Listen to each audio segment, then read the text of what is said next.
everyone, and welcome back to the live broadcast here at Cisco Live in Amsterdam. We're back in Studio A, and I'm still Cedric Duvalder, and I'm so excited that you're here with us, tuning in from all over the world, because we are all in.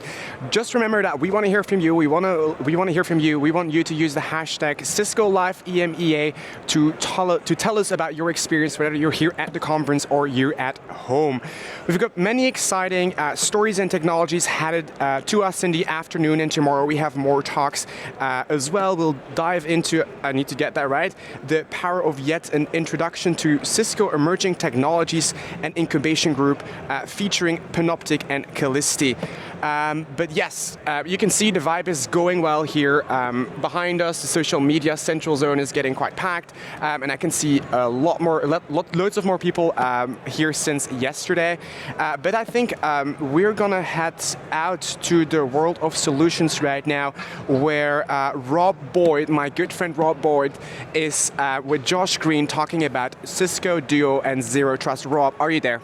I am here. We are talking security, just the conversation I always enjoy having, and so I'm really glad we got this opportunity with Josh, and actually I've been enjoying the conversation specifically with Josh as well. Josh, what do you do for Cisco and for Duo? Yeah, so I'm a technical marketing engineer. We're part of the product team at Duo, and it's a role I love because it's a very flexible role where we sort of have one side of it is the communication role of sort of educating the sales force and everyone else about what's coming and what's brand new. Right. But we also have that ability to also feed in the other direction of what are our customers asking for? Yeah. What's the demand out there in the market? Well, and specifically here, what you're speaking about in the booth, and there's been several announcements and such, and I wonder if you could bring some reality to us. Sure. But when we talk about Zero Trust, what is the part that you guys play in Zero Trust, and how is that changing? What are we doing to push that market? Sure. So Duo in general is very much identity focused, right? We're interested when humans are interacting with a machine, but what we're also seeing as we see this move towards passwordless is there's a merging of that person's identity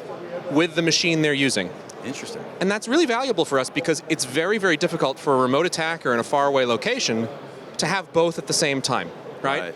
Even the most motivated attacker who might grab your fingerprint from somewhere, they're also going to have to steal your device. And that's a lot harder for them to do without you realizing it, right? And so when you bring those two together and you can do good device posture, right? Establish good device trust and hopefully validate your user biometrically, doing passwordless, that's a very, very hard threat model for an attacker to manage to get around. Yeah, it was funny because you remind me kind of that whole, something you have plus something you know, and this combination of things. I never thought about it in the reverse direction. Sure. When you think about if I'm trying to spoof an identity, then let's make it as difficult. What are the things that someone logically would not have and be able to do that, right? So that's very smart. But so you guys are very focused on the access side, but what have you been speaking to here in terms of the demonstrations? So one of the things we've seen over the last year, and it shouldn't be that shocking to us because it's always been true on some level, is that the weak point in all this technology is still us. Oh yeah. Right? Yeah. And so what we're seeing happen a lot of these what they call push phishing or push spraying attacks, where compromised credentials that someone may have gathered from phishing get used to sort of bombard somebody with a repetitive hit of notifications, and eventually people just get tired. Yeah. They give in. They're just, I want the buzzing to stop, right? How do we stop that? And we've come up with a couple of really clever things for that, because the easy way would just be make the things more complicated. Yeah. But users hate that. And so we want to reduce user friction as well.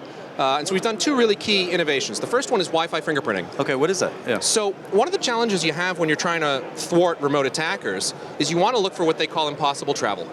Right? Impossible travel. Yeah, so example is, say I logged in this morning in London, and now it looks like I'm logging in from New York, 20 minutes later. We know that's impossible. Yeah. And so we would want to block you. Yeah. But there are some legitimate reasons for why that might be, especially in Cisco, right? I might need to log into the VPN to an office that's on the other side of the world. The concentrator's located there. Right. And most security solutions designed to stop those kinds of attacks will block you for doing that. Right. That's very frustrating to a user who hasn't done anything wrong.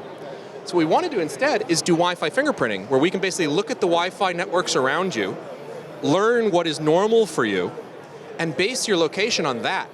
That way, if you're the legitimate user and you make that VPN connection, we still see the same Wi-Fi networks around you. We know it's still you, and we don't need to bother you. We can get out of the way. Yeah, so you guys are pushing for a level of authentication that is as seamless and as it's hidden to the user as possible, right? Because I think the goal in security is always we're not successful if we're becoming visible to the user, we're keeping them from doing something. We want to enable business. Exactly. And so in that sense, what would be kind of a use case example of the Wi-Fi fingerprinting in action? Well, how that might use for me as a user to me as an attacker trying to make something happen? Sure. Well, if you're the attacker, it actually makes things even more difficult for you than it used to be. Because now imagine I've stolen your credentials, and somehow, by some means, I figured out roughly where you live. And so I VPN into a location in the same city. Right. Well, in the past, that might have thwarted a security system. Yeah. Instead, we're going to go and look for that Wi-Fi footprint around you again and go, it doesn't match. So even though your location from an IP point of view looks nearby, we know it's not you.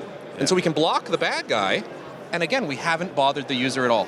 But then that scenario is me moving from my home office where I'm doing some hybrid work, my head's about to burst, I'm like, I just need to be around some people even if I'm not interacting with them. I go to the coffee shop, we don't necessarily have to reinterrogate and authenticate because we are smart enough to know in most situations that we're in the same user. If you do that a lot. Now, if there's a question about that, and we are sort of monitoring your level of trust over time. So baselining on that. Okay. Absolutely baselining it. And so if it falls below a certain threshold, we're going to want to assure ourselves a little more that it's you. And so Duo will put you into a mode that says you're less trusted. And what we're going to do then, instead of just accepting that push, we're going to present a code on the screen. And you're going to need to enter that code on your mobile authenticator in order to prove to us that is what I want to talk to you about next, guys. I'm going to go back to the studio, but I just want to tease. I think we're coming back here in just a moment where we're going to walk through the new Duo authentication process, something I began experiencing as a Duo user, and I had some questions for him. We're going to get all those answers for you and me both next. Absolutely, Rob. Thank you so much for having a great conversation there with Josh, and thank you, Josh, for the demo. That's right. We're going to go back to Josh to talk a little bit more later on, but now we're going to delve a little bit more into Zero Trust, which provides a comprehensive approach to securing all sorry, I got that wrong. Securing all access across your applications, your environment from any user, from any device, and from any location. It will protect your workforce, workloads, and workplace by ensuring only that the right people can access securely your applications and devices.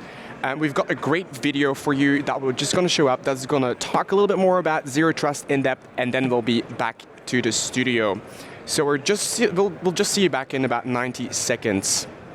Zero Trust. You've heard about it. You know it's important, but maybe you don't know how and where to start, or if you're even doing it right. That's all okay. Because Zero Trust is not a product, it's an approach towards better security. And it doesn't have to be overwhelming if you have a partner with the experience and tools to help you build a Zero Trust model no matter your current situation. And that partner is Cisco. We can help you understand Zero Trust based on 4 key functions.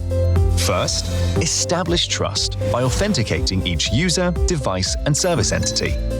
Second, enforce trust-based access with policies determining where each entity can go and what they can access. Third, even after access is granted, you should continuously verify trust as activity occurs, keeping watch for things like unusual behavior or predetermined red flags. And finally, if there is a potential compromise, quickly respond to changes in trust by investigating and remediating threats. Now, the biggest challenge for most companies is how to apply these functions across an entire multi-IT environment in a way that overcomes the old security versus productivity trade-off. No worries. At Cisco, we're experts in creating a Zero Trust approach that frustrates attackers, not users. And we're ready to meet you wherever you may be in your Zero Trust transformation. Go to cisco.com/go/zero-trust to learn more. We are just a few minutes away from our iTalk with Lothar Renner and TK Kiani. And the title of this iTalk is Frustrate Attackers, Not Users, Zero Trust for Multi-Environment Environment. So multi-cloud environments lack the visibility of visibility and constantly evolving cyber threats, which are the new reality.